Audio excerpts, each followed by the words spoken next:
অর্থ উপদেষ্টাকে বলছি, নাচানাচি বন্ধ করেন। আপনাদেরকে আমরা যেভাবে দয়া করে চেয়ারে বসেছি, আবার দয়া উচ্চ করে চেয়ার থেকে নামায় দিতে পারবো। তিনি নাকি আপনাদের কোন কোন উপদেষ্টার শাশুড়ি লাগেন, বউ লাগেন, দেবরের জামাই লাগেন। কোন অভ্যুত্থানের রক্তে কোন দেবর ভাবির সম্পর্ক চলবে না।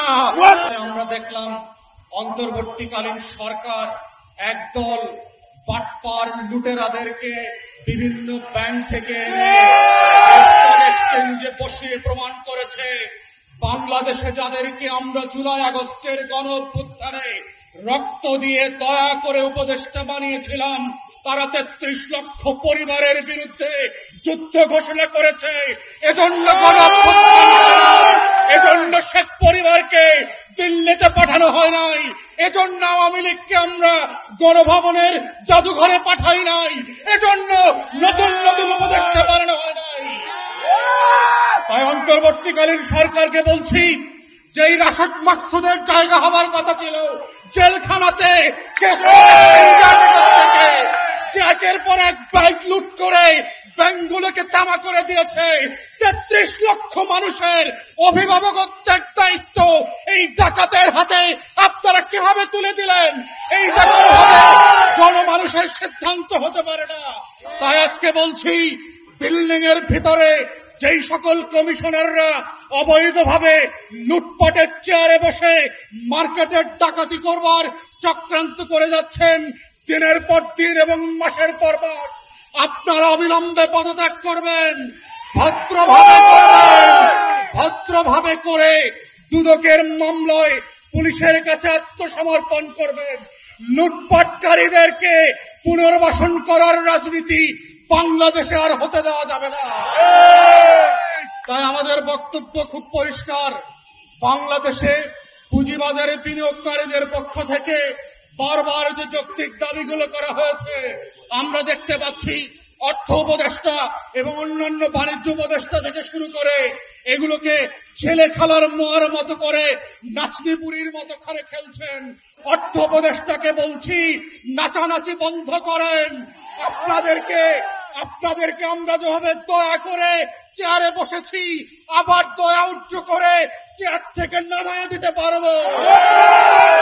আমরা খুব পরিষ্কার করে অন্তর্বর্তীকালীন সরকারকে বলছি, যেটা বারবার করে বলেছি, 33 লক্ষ পরিবার এবং বিনিয়োগকারীর পক্ষ থেকে আপনারা অবিলম্বে একটা স্বাধীন তদন্ত কমিশন করবেন। চোর ডাকাতদেরকে আত্মীয়তার সম্পর্কের ভিত্তিতে না, চুরির ভিত্তিতে জেলে পাঠাতে হবে, ডাকাতির ভিত্তিতে জেলে পাঠাতে হবে, দুদকের মামলার ভিত্তিতে জেলে পাঠাতে হবে, শত শত হাজার হাজার কোটি টাকা লুটপাটের ভিত্তিতে এই রাশেদ মাকসুদকে জেলে পাঠাতে হবে।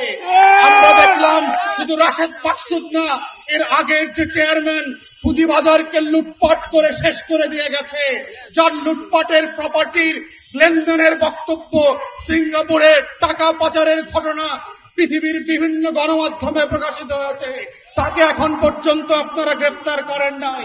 তিনি নাকি আপনাদের কোন কোন উপদেষ্টার শাশুড়ি লাগেন, বউ লাগেন, দেবরের জামাই লাগেন।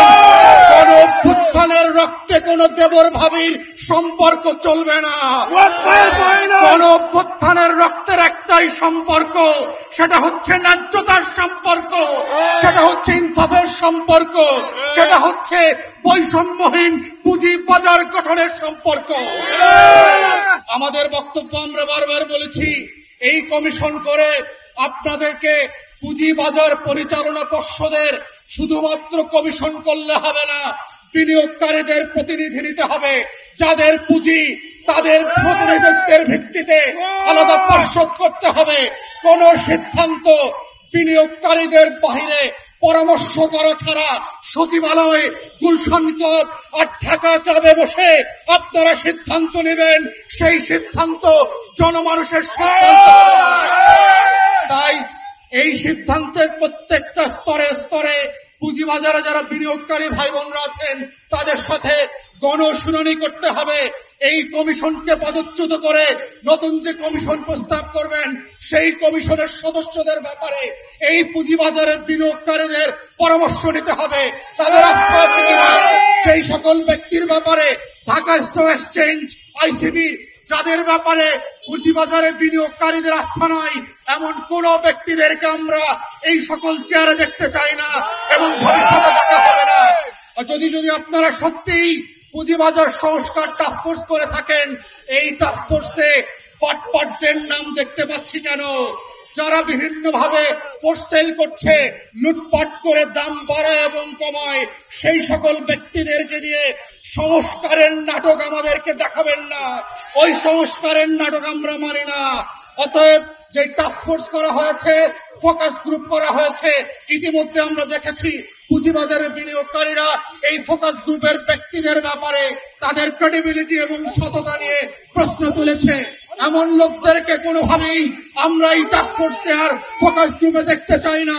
আমরা নতুন আস্থাবান সদস্য চাই, যাদের ভিত্তিতে, যাদের পরামর্শে, যাদেরকে পদস্থ করলে পরে পুঁজিবাজারে লক্ষ লক্ষ বিনিয়োগকারীরা আবার ঘুরে দাঁড়াবে, আবার এখানে প্রফিট করতে পারবে, জীবনের শারীরিক মানসিক বঞ্চনা থেকে তারা রেহাই পাবে।